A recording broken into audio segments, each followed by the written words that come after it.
예, 우리가 많은 말씀을 들었죠. 네, 주님께서 주신 귀한 말씀, 또 우리가 받은 귀한 말씀 붙들고 성령님께서 정말 깨닫게 하시고 또 성령님께서 도와주심으로 그 말씀 준행하며 살아가는 우리 성도님들 될 수 있기를 간절히 바랍니다.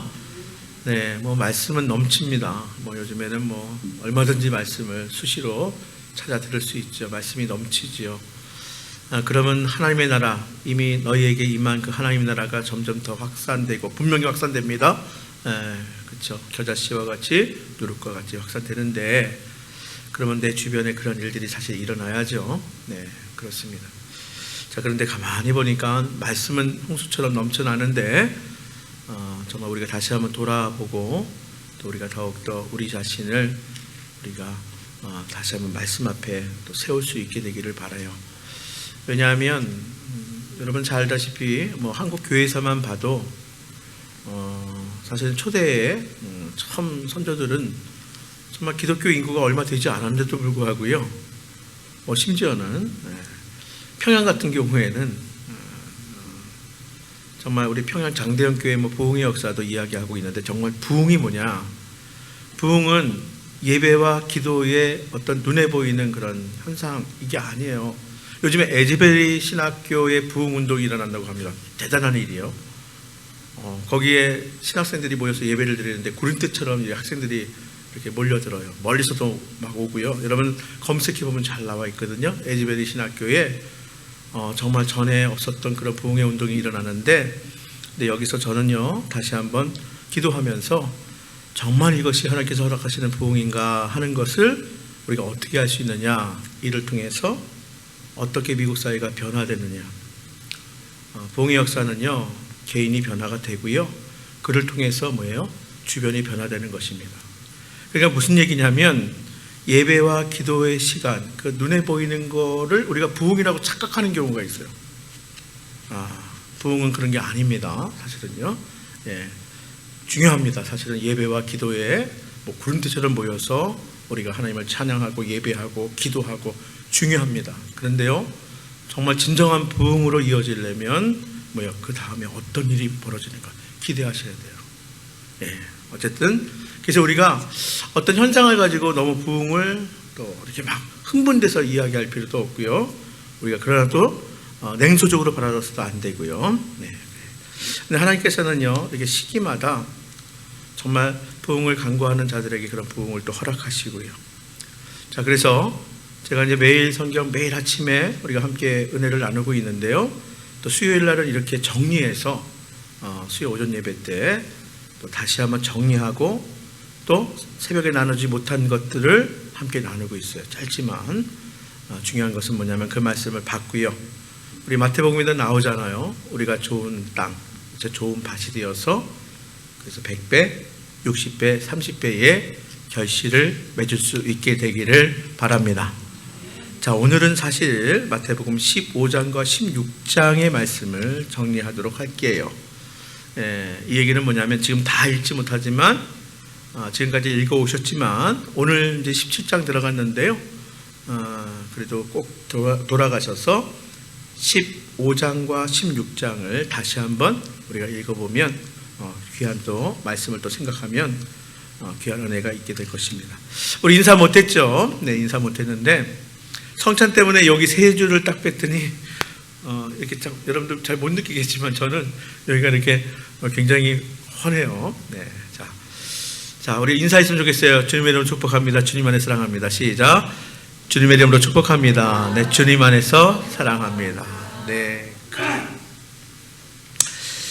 네. 자, 오늘 마태복음 15장 16장의 말씀이에요. 자, 제목을 제가 이렇게 잡아봤어요. 정통이냐 하나님의 계명이냐, 그렇죠? 전통이냐 하나님의 계명이냐 하는 거예요. 오늘 읽은 본문 말씀에 장로의 전통이라는 단어가 나오는데요. 자, 요거 나누기 전에 예수님 당시에 이스라엘의 종교 지도자라고 할 수 있는 그룹들이 있습니다. 대표적으로 보면 사실은 사두개인, 오늘도 나오지만 사두개인 그리고 바리새인, 그러니까 사두개인들과 바리새인들이 소속한 정파가 있어요. 그룹이. 그래서 이걸 사두개파 그리고 바리새파 이렇게 나눠요. 근데 이것만 있었던 게 아니라 사실은 은둔 그룹이었던 에세네 파가 있었어요. 우리가 에세네 학파 이렇게 이야기도 하는데 이게 그 쿰랑 공동체, 그러니까 뭐냐면 은둔 그룹이에요. 그래서 에세네 파가 있었고요. 그 다음에 여러분 잘 알다시피 또 열심당이라고 있었습니다. 소수인데 민족주의자들이에요. 열심당원들도 예수님을 처음에 주목했어요. 그리고 따랐어요. 왜냐하면 민족주의자니까 당시에 이스라엘이 어떠한 상태예요? 팔레스틴 지역에서 로마의 시민 통치를 받고 있다고요. 그러니까 민족주의자들 열심당은 예수님이 메시아로 오시면 뭐가 일어날 거라고 생각했어요? 이제 이스라엘의 해방이 일어나는구나. 로마의 압제에서 우리가 벗어나는구나. 이런 기대가 있었다고요. 예? 자, 그래서 예수님을 추종하다가 그 기대에 미치지 못하자 열심당을 떠납니다. 그러니까 이렇게 예수님 당시에 이런 그룹들이 있었다는 거예요. 그래서 대표적으로는 사두개파, 그리고 바리새파, 그리고 에세네 학파, 열심당 이렇게 있었습니다. 자, 오늘 제가 사두개파와 바리새파 요 이야기를 좀 나누도록 할게요. 자, 사두개파는요, 여러분 되게 이렇게 보면 같이 보는 경우가 있어요. 사두개파와 바리새파를 같이 보는 경우가 있는데 이게 달라요. 그룹이 완전히 달라요. 사두개파는 한마디로 이야기해서 예루살렘 중심에 제가 그런 표현 많이 하죠. 당시에 우리가 종교 기득권자 하면 다는 아니겠지만 주로 사두개파예요. 사두개인들은 예를 들어서 이런 거예요. 되게 친정부적입니다. 예루살렘 중심이니까 당시 수도 아닙니까? 그래서 중앙파라고도 이야기해요. 중앙파. 그래서 친정부적. 그러니까 뭐냐면 로마의 식민 통치를 받고 있고 이스라엘을 또 통치하도록 로마가 위임한 게 분봉왕 헤롯 아닙니까? 굉장히 가까워요. 그래서 자기 파의 사람들을 뇌물을 줘서 제사장, 대제사장도 세우도록 이렇게 해서 그 당시에 예수님 당시에는 주로 이렇게 제사장들이 사두개파들이 했던 거예요. 그리고 바리새파는 알다시피 율법에 정통한, 그리고 율법을 지키기에 힘썼던 자들이에요. 그래서 율법을 굉장히 중시해요. 자, 그리고 경건의 삶을 살면서 이 바리새파는 지방파예요. 그러니까 사두개파가 중앙파라면 그러면 바리새파는 주로 지방의 종교적인, 이것도 어떻게 보면 기득권이겠죠. 그렇죠?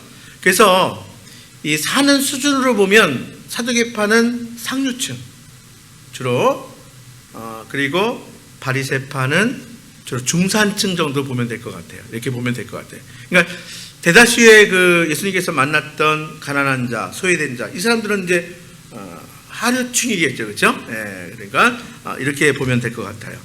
자, 그래서 이걸 기억하셔야 됩니다. 그런데 사두개파와 바리새파가 친했을까요? 아니에요, 친하지 않았어요. 전혀 친하지 않았어요. 서로 반목했어요. 그러니까 바리새파가 볼 때는 이건 완전히 뭐냐면 쉽게 얘기해서 종교를 빌미로, 유대교를 빌미로 뭐냐면 자기 먹고 사는데 이렇게 중앙파들 이렇게 여겼고, 바리새파들은 하여튼 사사건건 하여튼 이 사두개파하고 사실은 좀 반목했어요. 그러니까 사실 사이가 안 좋았다고요. 그래서 서로 반목하던 이 사두개파와 바리새파가 하나가 됩니다. 뭐 때문에 하나가 돼요? 예수님을 공동의 적으로 삼는 순간에 연합해요. 자, 그래서 우리가 오늘 읽지는 않았지만 16장 1절에는 이렇게 돼 있어요. 16장 1절 한번 보면, 자, 16장 1절에 바리새인과 사두개인들이 와서 예수를 시험하여 하늘로부터 오는 표적 보이기를 청하니. 그러니까 사실은 별로 친하지 않았던 이 두 그룹이 예수님을 정적으로 삼아서 예수님을 제거하는 그 일, 그래서 예수님을 시험하는 그 일에 서로 하나가 된 거예요. 참 신기하죠? 악은요, 이렇게 연합하는 힘이 이렇게 하여튼 잘해요. 세. 그러니까 제가 그런 말씀을 또 주일에도 말씀을 드린 것 같은데, 새벽에 말씀드렸나? 그러니까 그리스도인들이 함께 연합하는 게 얼마나 중요한지 아시겠죠? 그러니까 악인들은 그래요. 자기들끼리 서로 반목하고 뭐 이권이 있으면 그러다가도 뭐냐면 선두와 싸우는 그 일, 이 일에서 그렇게 잘 하나가 되는 거예요. 바로 사두개인들과 바리새인들이 바로 이렇게 예수님을 상대로 해서 예수님을 제거하는 데는 이렇게 하나가 되었다. 서로 함께 와서 예수님을 시험하였다. 우리가 읽어봤습니다. 자, 바리새인과 사두개인들은 예수님을 어떻게 보았냐면 자신들의 종교적 권위를, 이건 명예 뭐 이런 거겠죠? 아마 바리새인들이 그런 게 좀 강했을 것 같아요. 그래서 예수님이 자기들의 종교적인 어떤 권위를 이제 침해한다. 내지는 자신들이 기반으로 한 돈, 권력, 자기들이 지금 쌓은 것, 아마 사두개파가 그런 거 많이 느꼈겠죠? 그래서 그런 것을 무너뜨린다고 생각했어요. 쉽게 얘기해서 지금 자신들이 가지고 있는 기득권을 예수님 때문에 흔들리고 빼앗길 수 있겠다, 이런 위기의식을 느꼈어요. 왜 그랬을까요? 예수님의 가르침에, 그렇죠? 사람들의 반응이 심상치 않은 거예요. 자신들이 이렇게 봐도 그래요. 그러니까 이게 이거 정말 사람들이 저렇게 따르면 어떻게 하나? 자기들이 불안한 거예요. 예수님이 귀신을 내어쫓고 병자들을 고칩니다. 그렇죠? 이 일이 자신들이 볼 때 이게 위협적인 거예요. 그냥 가만히 보세요. 예수님이 하신 3대 사역, 가르치시고 전파하시고 고치시는 사역이에요. 예수님께서 물론 병자만 고치려고 이 땅에 오신 건 아니지만 하나님의 나라를 전파하기 위해서 오셨어요. 그 하나님의 나라가 어떤 나라예요? 질병이 없는 나라 아닙니까? 그 일을 보여주신 거예요. 그래서 병자를 고쳐주신 거예요. 하나님 나라가 어떤 나라예요? 예수님께서 가르치신 가르침이 있잖아요. 그게 하나님의 나라 복음 아닙니까? 그것을 가르치시고 그것을 선포하시고 전파하신 거예요. 그런데 하나만 놓고 보면 사람을 살리고 사람을 고치는데 싫어하는 사람이 있어요. 너무 신기하지 않아요? 우리가 생각할 때 사람을 살리고 사람을 고치는 일은 다 좋아했는데 그렇지 않은 사람들도 있다고요. 누구요? 기득권을 가지고 있어서. 그로 인해서 예수님이 메시아의 사역을 하는데 자기들이 빼앗길 게 있는 거예요. 자기들이 지금까지 기반을 쌓고 쌓아놓은 게 있어요. 그게 흔들리고 무너지니까 이게 싫은 거예요.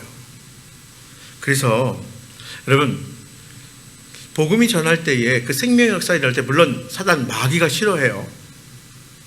그건 너무 당연하죠. 근데 사단 마귀가 싫어하는 건 너무 당연한데 왜 사람들이 싫어하지? 싫어할 수 있어요. 하나님의 가치로 살아가지 않고 세상의 가치로 살아가며 자신의 탐욕과 욕심대로 살아가는데 이게 침해받으면 싫어하는 거예요. 예, 그렇습니다. 여러분 그거 아시잖아요. 지금 세계에서 생산되는 모든 곡물은 세계 모든 인구가 다 먹고도 남음이 있어요. 그런데 그거 아십니까? 그 곡물을 막 바다 한가운데 버려요. 왜 그럴까요?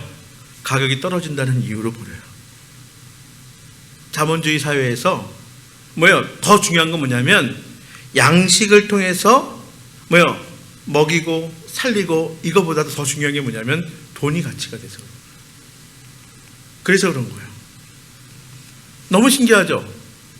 우리가 그런 일 많이 당하잖아요. 가을에 많이 생산이 됐어요, 농작물이. 근데 갈아엎어요. 너무 아깝죠? 왜냐하면 가격이 떨어지니까. 우리 생각에는 그냥 이거 가지고 이거 가지고 배추값이 떨어지면 그 배추 담아서 더 어려운데 도와주고, 이게 아니에요. 그런 세계가 아니라. 잠깐 빠졌는데요. 이렇게 예수님이 하시는 그 사역을 싫어했어요. 예수님이 위협적이라고 생각했던 거예요. 한마디로 이야기해서 자기들이 지금까지 쌓았던 종교적인 권위, 그리고 그로 인한 기반으로 해서 쌓았던 모든 것들이 다 무너뜨린다. 예수님이 무너뜨린다, 이렇게 생각했던 거예요. 예수님은 이들이 차별한 소외된 사람들과 함께 했어요. 예수님의 가르침은 오히려 바리새인이나 사두개인들의 위선을, 그렇죠? 오히려 드러냈습니다. 여러분, 어둠의 빛이 오면 어둠은 드러나게 돼 있는 거예요. 그러니까 여러분, 너무 어떻게 보면 우리가 정말 예수 그리스도의 진리 안에, 그렇죠? 내가 빛과 같이 살아간다면, 우리는 빛은 아니에요? 빛이신 예수 그리스도의 빛을 받아서 세상의 빛으로 살아가면 사실은 어둠은 물러가게 되어 있는 거예요. 빛이신 예수님께서 이 땅에 어둠 가운데 오셨어요. 바리새인이나 사두개인들의 위선이 드러나는 거예요. 겉으로 볼 때는 대단해 보이고, 겉으로 볼 때는 되게 거룩해 보이고 경건해 보이는데, 예수님의 가르침 앞에서, 예수님의 사역 앞에서 그들의 위선이 드러나는 거예요. 그러니 이거 견딜 수 있겠습니까? 견디지 못하죠. 예루살렘 성전에서는요, 예수님이 갈릴리 사역 가운데에 그 활동, 영향력이 커지자 위기감을 드러내서 이제 뭐냐면 조사단을 파견합니다. 그러니까 우리가 아까 읽은 16장 1절에 나오는 사두개인들과 바리새인들, 그러니까 사두개인들은 어디 있었다고요? 예루살렘 중앙파예요. 그러니까 사실 예루살렘 성전을 중심으로 해서 바리새인들과 사두개인들과 바리새인들, 그렇죠? 그러니까 한마디로 얘기해서 아까 사는 거로 보면 상류층, 중류층, 그렇죠? 대표로 조사단을 파견합니다. 그리고 그 조사단의 첫 질문이 뭐냐면 오늘 우리가 읽은 15장 2절의 말씀이에요. 그 첫 질문이 뭐죠? 한번 읽어볼까요? 시작. 당신의 제자들이 어찌하여 장로들의 전통을 범하나이까? 당신의 제자들은 어찌하여 장로들의 전통을 범하나이까? 그 중에서 이제 한 예가 나오는데 먹을 때 손을 씻지 아니하나이다. 자, 이게 뭐냐면 원래 식사 때에 손을 씻는 것은 너무 당연하죠. 뭘 위해서? 위생을 위해서 씻는 거예요. 이건 너무 당연한 거예요. 이건 일상적인 겁니다. 식사하기 전에, 그렇죠? 청결과 위생을 위한 거예요. 자, 그런데 왜 장로들의 왜 전통을 왜 범하느냐? 이게 뭐냐면 너무나 당연한 일상적인 청결과 위생을 위해서 손을 씻는 그거를 뭐로 만들어 버렸냐면 예수님 당시에 제사 때에 손을 씻는 정결법으로 만들어 버렸어요. 그러니까 일상적으로 청결한 것, 위생을 위해서 손 씻는 거 당연한데 이거를 그냥 딱 뭐냐면 율법의 규례로 만들어 버렸다고. 정결법으로요. 그러면서 일상생활을 통제하는 규칙으로 확대했어요. 예. 아니 때로는요, 열심히 일하다가 물이 없으면 청결하게 식사를 해야 되지만 못할 수도 있어요, 없어요? 있죠? 뭐 물티슈로 할까요? 없었잖아요. 물이 귀할 수도 있죠. 근데 그거를 정결법으로 규정해 버렸어요. 죄가 돼 버린 거예요. 자, 이를 장로의 전통이라는 거예요. 이렇게 칭한 거예요. 장로의 전통. 왜 장로의 전통을 범하나이까?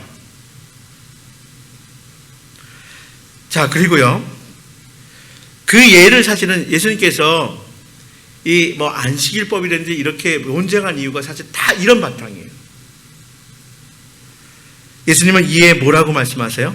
왜 장로의 전통을 범하나이까? 이렇게 얘기했을 때 예수님 뭐라고 단호하게 오늘 말씀 보면 3절에 이렇게 나와 있어요. 뭐라고 나와 있어요? 시작. 대답하여 이르시되 너희는 어찌하여 너희의 전통으로 하나님의 계명을 범하느냐, 이거예요. 자, 우리가 16장 1절에 보면 사두개인, 바리새인과 사두개인들이 예수님을 뭐 하러 왔다 그랬어요? 시험하러 왔다 그랬어요. 의도가 대단히 좋지 않죠. 그러니까 예수님과 사두개인들, 서기관들, 바리새인들과 나누는 대화들이 거의 대부분 보면 진리를 추구하는 것이 아니에요. 정말 궁금해서 온 게 아니에요. 의도가 불순해요. 동기가 좋지 않아요.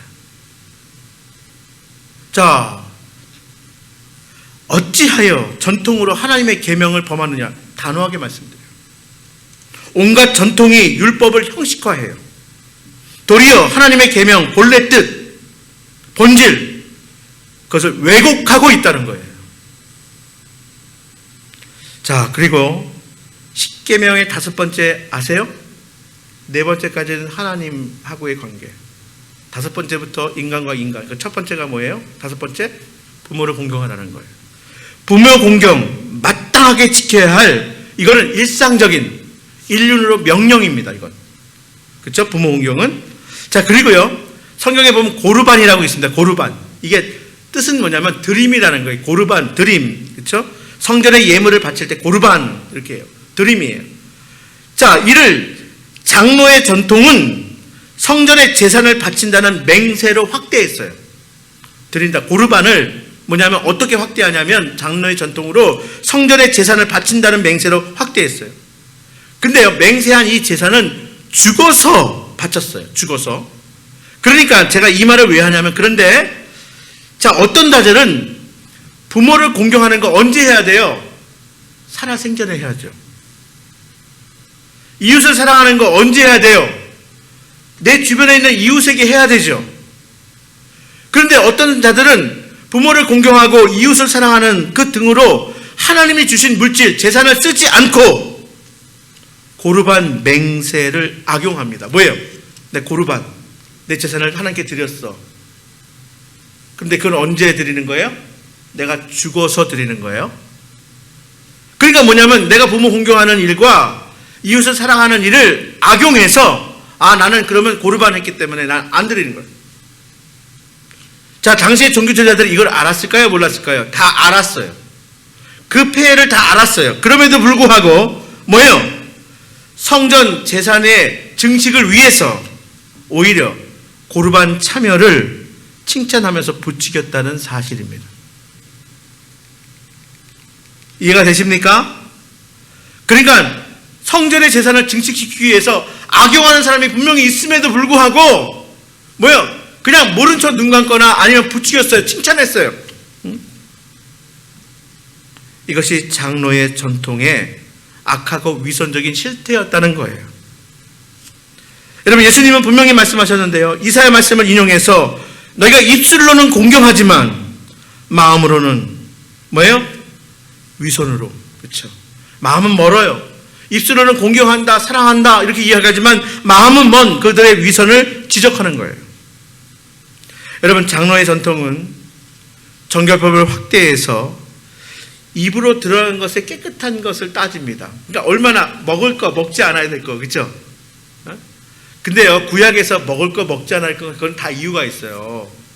팔레스틴 지역에 사실 건강을 위해서요. 다 하나님이 구약에서 그렇게 하라는 거는 다 이유가 있어서 그런 거예요. 자, 그런데 이게 어떻게 되냐면 정결법으로 확대를 해가지고요, 입으로 들어가는 것, 거룩하고 깨끗한 것과 그렇지 않은 것을 구별합니다. 근데 정작 뭐예요? 입으로 들어가는 것을 그렇게 구별하면서 그렇게 따져가면서 뭐예요? 머릿속에 생각은 악한 생각이고요. 그렇죠? 마음은 악한 마음이고요. 온갖 살인, 간음, 음란, 도둑질, 거짓, 증언, 비방 등 입에서는 막 욕설이 나오고요. 다른 사람을 저주하고요. 입에서 나오는 더러운 죄악, 이것은 돈과 권력을 위해서 묵인했다는 사실이에요. 대표적인 게 여러분, 교회 안에서요, 지금도 맞아, 묵인하는 게 얼마나 많은지 몰라요, 사실은. 그런데요, 수가 작거나 소수자라는 것 때문에 사실은 묵인하지 않고 하는 것들이 있어요. 그러니까 우리도 역시 마찬가지예요. 장로의 전통은요, 보세요. 가난한 여자의 고통은 왜 외면했냐면, 이 가난한 여자의 고통은요, 쉽게 얘기해서 뭐냐면 이방인이잖아요. 또 여인이잖아요. 사람 취급 못 받았어요. 거기다가 가난해요.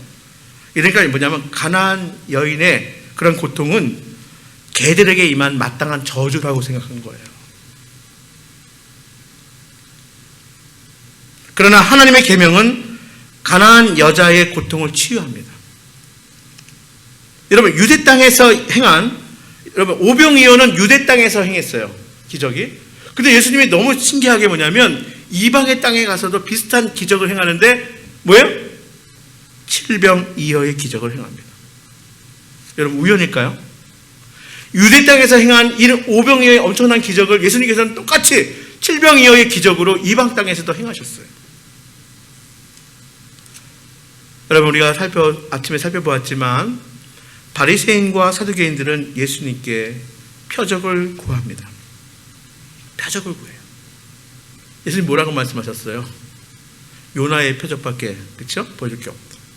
근데 요나의 표적, 이게 뭐냐면, 제가 이제 새벽에 시간이 없어서, 이미 예수님은요 산상수훈을 통해서 수많은 말씀으로 가르치셨어요. 전하셨어요. 이미 예수님께서는 귀신을 내어 쫓았고 병자들을 고치셨어요. 많은 기적을 이미 행하셨어요. 근데 뭐냐면 그 모든 기적과 가르침을 인정하지 않습니다. 누가? 이들이 인정하지 않는 거예요. 여러분, 왜 그럴까요? 왜 그렇게 인정하지 않았을까요? 왜 그랬을까요? 그 이유는요, 예수님의 가르침의 대상이 누구였냐 보셔야 돼요. 예수님은 처음에 공생의 기간에 예수님의 가르침의 대상, 기적의 대상, 가난하고 병들고, 한마디로 얘기해서 어디 전통에 벗어난 사람들이에요? 장로의 전통에서 벗어난 사람. 장로의 전통에는 그들은 죄인이에요. 지금 당하는 고통은 죄인이 마땅히 당하는 거예요. 저주받은 자들이 마땅히 당하는 거예요. 그런데 그들에게 기적을 행한 거 그렇게 사실은 인정하지 않는 거예요. 왜? 마땅히 당해야 되는, 죄에 대한 결과로 마땅히 당해야 되는 고통이기 때문에 아무리 귀신을 내어쫓고 아무리 병자를 고쳐도 인정할 수가 없는 거예요. 한마디로 못마땅한 거죠. 그래서 예수님이 악하고 음란한 세대라고 지적하면서 요나의 표적을 언급하는데, 여러분 보세요. 이방인은 회개하나 바리새인과 사두개인들은 요나처럼 오히려 불평함을 지적한 거예요. 요나, 구약 성경이지만 보세요. 어디에 가서? 니느웨에 가서. 이방 땅이에요. 요나가 괜히 고집부린 줄 아세요? 있을 수 없는 일이에요. 당시로 보면, 그렇죠? 당시로 보면, 아니, 이방 땅은 개하고 똑같은 자들이에요. 거기 사는 사람들은. 죄악이 만연한 땅이에요, 니느웨 성이. 근데 거기 가서, 요나는 선지자니까 알거든요. 하나님의 말씀을 전하면 그들이 회개할 거라고. 인정 못 하는 거예요. 그래서 불순종하잖아요. 그래서 요나의 표적이에요. 바리새인들과 사두개인들, 시간은 지났지만, 메시아가 왔지만 여전히 바리새인들과 사두개인들은 뭐예요? 요나처럼 오히려 불평함을 지적하는 거예요. 자, 요나가 또 영적인 침체에 빠졌잖아요. 그랬더니, 자, 뜨거운 태양볕에, 그렇죠? 있으니까 막 불평했어요. 근데 박농쿨이 탁 그늘을 만들어줘요. 또 얼마나 좋아해요. 박농쿨이 또 시들어져요. 또 불평해요. 우리는 안 그래요? 그래서 예수님은 사두개인들과 바리새인들의 가르침은 하나님의 계명을 왜곡하는 누룩일 뿐이다. 성경에 보면 하나님의 나라도 누룩으로 영향력이에요. 근데 바로 이들의 가르침도 뭐예요? 하나님의 계명을 왜곡하는 뭐라고요? 누룩과 같다. 뭘 얘기하는 거예요? 그 잘못된 그런 가르침도, 하나님의 계명을 어기는, 제대로 본질을 파악하지 못하는 그들의 가르침도 누룩과 같다. 이렇게 이야기하는 거예요. 말씀하는 거예요. 여러분, 예수님은 이제 제자들과 빌립보 가이사라에, 그렇죠? 가서 빌립보 가이사라, 여기 이 도시가 참 중요한 도시인데요. 여기에 가서 제자들에게 묻습니다. 사람들이 예수님을 누구라 하느냐 하는 거예요. 우리가 잘 아는, 그렇죠? 한마디로 이게 제자들에게 자신이 누구인가 묻습니다. 사람들이 대답한 거는 흡족하지 않아요. 베드로가 대답하잖아요. 너희들은 누구라 하느냐. 그러니까 예수님이 자신이 누구인가 묻습니다. 자, 빌립보 가이사라. 여기는 당시에 이스라엘은 그 분봉왕 하나가 통치한 게 아니라 이 지역은 헤롯 빌립, 다 헤롯 왕가예요. 헤롯 빌립이 바로 로마의 티베로우스 황제를 위해서 지은 도시가 빌립보 가이사라예요.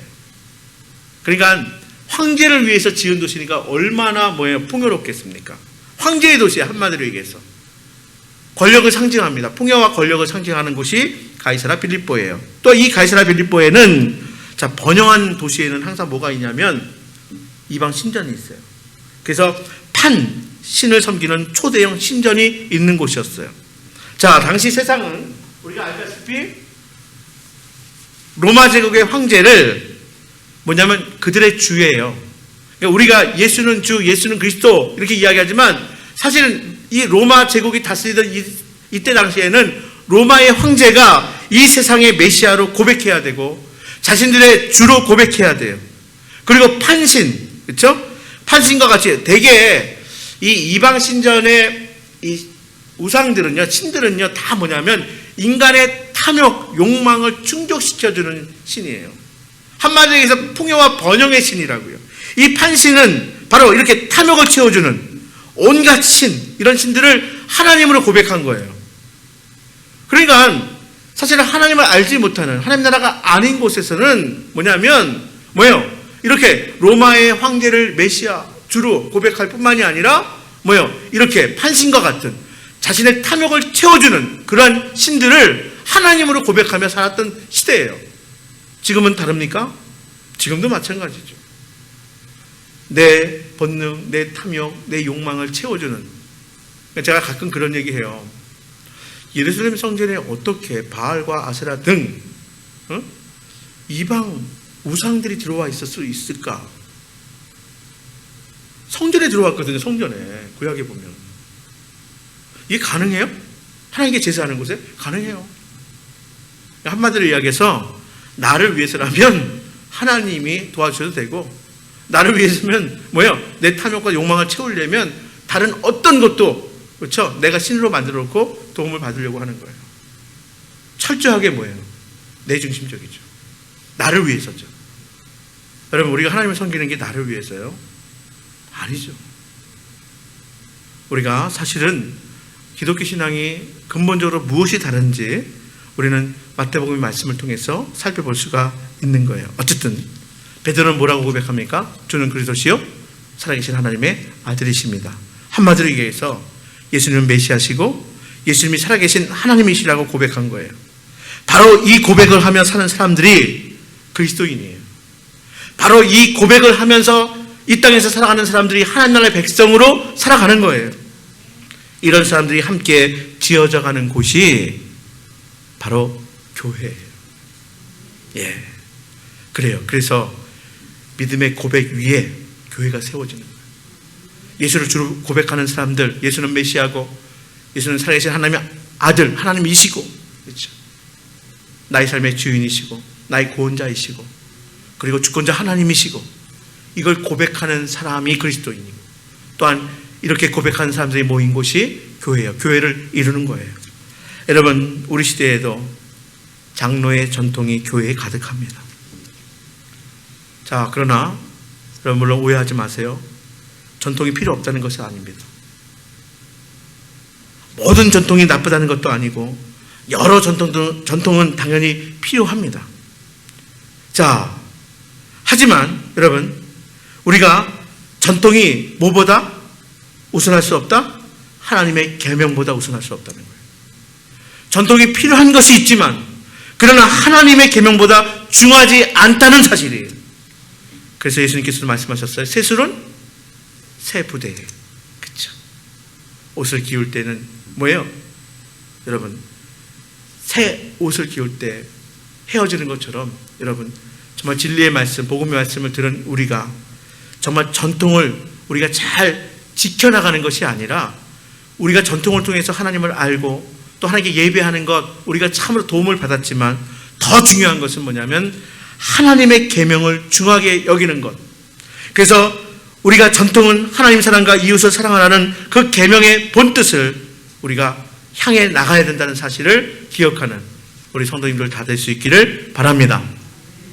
그래서 제가 본질은 붙들고 비본질적인 것은 얼마든지 양보할 수 있는, 복음만은 절대로 양보하지 아니하고 그 외의 것은 얼마든지 우리가 변화시켜 나갈 수 있는 그런 성도, 그런 교회 될 수 있기를 바랍니다. 마지막으로 한마디 드리면, 전통을 저항하는 일은 사실 어려워요. 전통에 저항하면 힘듭니다. 왜냐하면 전통이 주는 유익이 있어요. 그 유익을 포기할 때도 있어요. 또한 전통에 저항하는 자에 대한 오해와 고난이 반드시 따라옵니다.